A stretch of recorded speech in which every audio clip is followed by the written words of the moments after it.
Selamat berjumpa kembali Bapak Ibu, saudara-saudara umat beriman terkasih dalam Tuhan. Selamat berhari Minggu. Selamat merayakan hari ini, Hari Raya Tubuh dan Darah Kristus. Saya Rumah Gus CSSR mengajak saudara-saudara hari ini merenungkan Injil Lukas bab 9 ayat 11b sampai 17. Dalam nama Bapa dan Putra dan Roh Kudus. Amin. Sekali peristiwa Yesus berbicara kepada orang banyak tentang kerajaan Allah, dan ia menyembuhkan orang-orang yang memerlukan penyembuhan. Pada waktu hari mulai malam datanglah ke-12 murid kepada Yesus dan berkata, "Suruhlah orang banyak itu pergi, supaya mereka pergi ke desa dan kampung-kampung sekitar ini untuk mencari tempat penginapan serta makanan, karena di sini kita berada di tempat yang sunyi." Tetapi Yesus berkata kepada mereka, "Kamu harus memberi mereka makan." Mereka menjawab, "Yang ada pada kami tidak lebih dari 5 roti dan 2 ikan. Kecuali kalau kami pergi membeli makanan untuk semua orang banyak ini." Sebab di situ ada kira-kira 5.000 orang laki-laki. Lalu Yesus berkata kepada murid-muridnya, "Suruhlah mereka duduk berkelompok-kelompok, kira-kira 50 orang setiap kelompok." Murid-murid melakukannya dan menyuruh semua orang banyak itu duduk. Yesus mengambil 5 roti 2 ikan itu lalu menengadah ke langit dan mengucap berkat. Kemudian membagi-bagi roti itu dan memberikannya kepada para murid supaya dibagi-bagikan kepada orang banyak. Dan mereka semuanya makan sampai kenyang. Kemudian dikumpulkannya potongan-potongan roti yang sisa sebanyak 12 bakul. Demikianlah sabda Tuhan. Bapak Ibu saudari-saudara umat beriman terkasih dalam Tuhan. Selamat merayakan Ekaristi Kudus dimanapun Anda berada. Hari ini gereja merayakan Hari Raya Tubuh dan Darah Kristus. Pada hari ini saudari-saudara, gereja mengarahkan perhatian kita kepada Ekaristi Kudus. Salah satu kekhasan agama Katolik yang membedakannya dengan kelompok Kristen lainnya adalah kepercayaan terhadap Ekaristi Kudus. Gereja Katolik seperti yang dipercaya. Gereja Katolik percaya bahwa Yesus sungguh hadir dalam Ekaristi Kudus. Sungguh hadir dalam Ekaristi Kudus. Dan bukannya hadir secara simbolis saja, seperti yang dipercaya oleh banyak kelompok Kristen lainnya. Kita ingat saudari-saudara, pada malam perjamuan terakhir, Yesus mengatakan, "Inilah tubuhku, inilah darahku, darah perjanjian baru dan kekal." Dengan demikian saudari-saudara, Yesus tentu tidak bermaksud untuk mengatakan bahwa inilah simbol tubuhku, inilah simbol darahku, dengan sangat jelas dan tegas.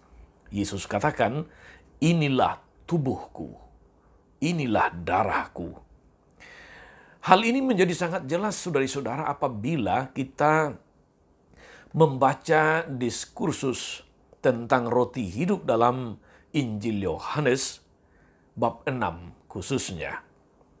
Di situ Yesus dengan jelas mengatakan, "Barang siapa makan dagingku dan minum darahku, dia mempunyai hidup yang kekal. Dia tinggal dalam aku dan aku dalam dia." Maka selain ada makna persekutuan di dalam menyambut roti, tubuh dan darah Kristus, juga ada aspek jaminan hidup kekal. Yang makan dagingku dan minum darahku, dia mempunyai hidup kekal. Setelah mengatakan hal itu, lalu kalau kita membaca di Injil Yohanes, banyak orang mengundurkan diri dan Yesus membiarkan mereka pergi karena memang seperti itulah yang dimaksudkannya. Saudara-saudara, umat beriman terkasih dalam Tuhan, apa pesan atau inspirasi yang kita bisa tangkap, kita bisa ambil dari perayaan hari ini berangkat dari firman Tuhan, baik dari bacaan kedua dari surat Rasul Paulus kepada jemaat di Korintus bab 11 ayat 23 sampai 26 dan Injil Lukas bab 9 ayat 11 sampai 17 tadi. Saudara-saudara umat beriman terkasih, disajikan kepada kita dalam Injil tadi kisah tentang Yesus memberi makan 5.000 orang dari 5 roti dan 2 ikan. Ketika begitu banyak orang datang mengikuti dia, berbondong-bondong mengikuti dia. Pada hari sudah mulai malam, para murid kemudian meminta Yesus untuk menyuruh orang banyak itu pulang, pergi ke kampung-kampung sekitar untuk nginap dan mendapatkan makanan. Tetapi di sini justru, saudara-saudara, kita mendengarkan Yesus menegaskan ini. Kamu harus memberi mereka makan. Kamu harus memberi mereka makan. Ketika mereka mengatakan pada kami hanya ada 5 roti dan 2 ikan. Yesus tidak mengatakan untuk pergi cari tambahan, beli lagi. Tidak. Tapi dia kemudian mengambil 5 roti dan 2 ikan itu. Sebelumnya dia meminta mereka suruh orang banyak itu duduk berkelompok-kelompok, kira-kira 50 orang setiap kelompok. Lalu Yesus mengambil 5 roti dan 2 ikan itu, dia menengadah ke langit, kemudian dia mengucap berkat, lalu membagi-bagikan roti itu dan memberikannya kepada para murid supaya dibagi-bagikan kepada semua orang yang mengikuti dia. Dan dikatakan mereka semua makan sampai kenyang. Bahkan kemudian tersisa 12 bakul. Saudara-saudara umat beriman terkasih dalam Tuhan, sekali lagi apa pesan atau makna yang bisa kita petik dari peristiwa penggandaan roti, khususnya ketika kita merayakan tubuh dan darah Kristus hari ini. Saudari-saudaraku, seperti halnya roti Ekaristi yang diambil, kemudian diberkati, dipecah-pecahkan, dibagi-bagi. Demikianlah hidup Kristiani kita. Seharusnya begitulah hidup Kristiani kita. Kita adalah pribadi-pribadi yang telah dipilih oleh Tuhan menjadi anak-anaknya. Artinya kita dipilih dan dikehendaki oleh Tuhan. Tidak ada hidup yang kebetulan, saudari-saudara. Sebagai pribadi yang dipilih, kepada kita diucapkan berkat. Engkau adalah anak yang kukasihi, kepadamu aku berkenan. Keyakinan akan pengalaman sebagai pribadi-pribadi yang dipilih dan diberkati oleh Tuhan ini akan membuat kita, saudari-saudara, siap dipecah-pecah, siap dibagi-bagikan untuk menjadi berkat bagi banyak orang. Karena itulah, saudari-saudara, saya seringkali menyapa dengan mengatakan salam 52. Itu adalah simbol 5 roti 2 ikan. Di balik salam itu ada suatu ajakan untuk senantiasa membuat hidup kita ini menjadi berkat bagi orang lain. Sebagaimana Yesus telah mengorbankan dirinya, hidupnya, menjadi berkat, menjadi jaminan keselamatan bagi kita. Saudari-saudara, umat beriman yang terkasih dalam Tuhan, salah satu cara supaya hidup kita menjadi berkat bagi banyak orang, berangkat dari Injil hari ini, saudari-saudara, adalah kalau kita berani melawan budaya diam, budaya cuek, budaya lepas tanggung jawab, budaya tidak peduli. Kita kembali lagi kepada Injil tadi, saudara-saudari. Ketika terjadi masalah kekurangan makanan di tengah daerah Gersang, jauh dari pemukiman, Yesus melihat bahwa murid-muridnya diam. Bahkan mereka terkesan lempar tanggung jawab. Itulah yang mereka katakan kepada Yesus, suruh mereka pergi supaya mereka mencari makan di desa-desa sekitar. Suruh mereka pergi. Kalau mereka sudah pergi, kita aman, lepas tanggung jawab. Tetapi kita mendengar Yesus mengajari para murid dalam peristiwa itu untuk berani melawan budaya diam, budaya lepas tanggung jawab, budaya cuek. Dengan mengatakan, kamu harus memberi mereka makan. Ketika Yesus berinisiatif, demikian lalu para murid teringat bahwa pada mereka ada 5 roti dan 2 ekor ikan. Budaya diam mulai dilawan ketika mereka melihat apa yang ada pada mereka. Apa yang ada pada kelompok mereka. Pada komunitas mereka, komunitas para rasul, ada 5 roti, 2 ikan. Dengan demikian saudara-saudari, budaya diam mulai dilawan dengan melihat apa yang ada pada kita. Dan solusi mulai ada titik terangnya. Pernahkah saudari-saudara kita dalam tanda kutip diam ketika orang lain sedang punya masalah? Meskipun kita tahu bahwa kita bisa membantu, kita bisa menolong. Pernahkah kita merasa bahwa itu bukan urusan kita? Biarkan mereka sendiri yang urus masalahnya. Seperti para murid bilang tadi, suruhlah mereka pergi ke kampung-kampung di sekitar. Lepas tanggung jawab.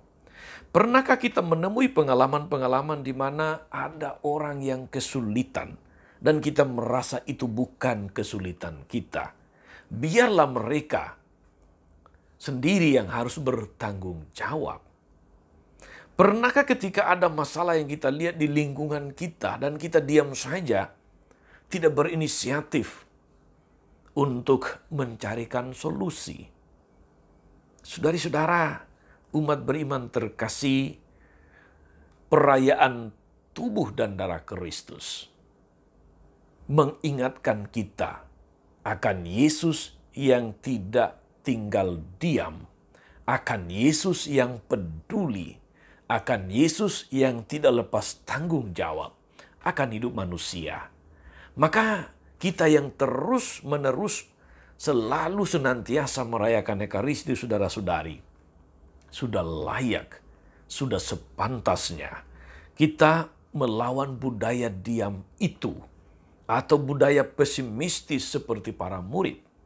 Harus ada yang berani ambil inisiatif untuk mulai berbagi, mulai berinisiatif, mulai menolong, mulai bertanya apa yang bisa saya bantu, apa sekiranya yang bisa kami tolong dan sebagainya.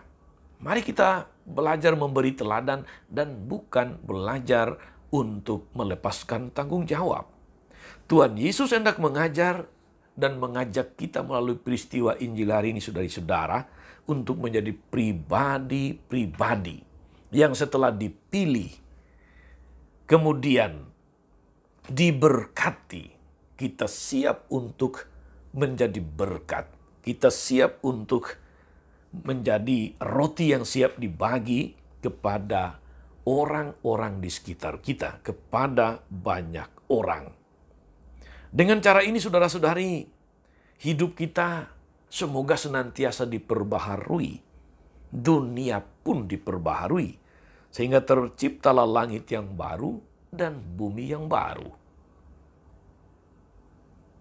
Hari ini, ketika saudari-saudara merayakan Ekaristi, ingatlah pesan ini, bahwa kita telah dipersatukan di dalam Ekaristi.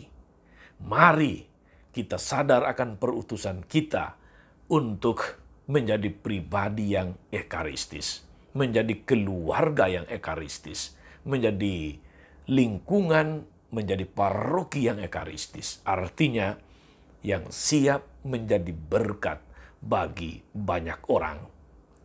Selamat berekaristi, selamat menjadi pribadi ekaristis. Tuhan Yesus memberkati. Maria Bunda selalu menolong, setia mendoakan kita semua. Amin. Tuhan Yesus Kristus, kami bersyukur atas anugerah Ekaristi Kudus yang telah kami terima, telah kami sambut tiap-tiap saat.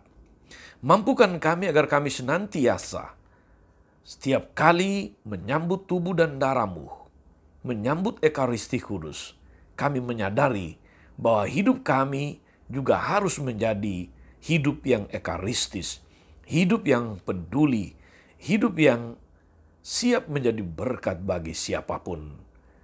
Kami percayakan, ya Bapa yang penuh kasih, akan semua orang yang sungguh mengharapkan berkat-Mu, yang sungguh mengharapkan belas kasih dan pertolongan-Mu. Semoga Engkau memberkati mereka melalui kami dan melalui setiap orang yang berkehendak baik, yang mau menjadikan hidupnya berkat bagi siapapun. Terpujilah nama-Mu sepanjang segala masa. Amin. Saudari-saudara sekalian, berkat Allah turun atas saudari-saudara, atas mereka yang kita doakan atau kita janjikan doa. Mereka yang sakit dan menderita, segala rencana, karya, dan pelayanan hari ini, Bapa dan Putra dan Roh Kudus. Amin. Tetap sehat, tetap semangat. Happy Sunday. Jangan lupa like, subscribe, nyalakan lonceng notifikasinya. Salam 52, Tuhan memberkati.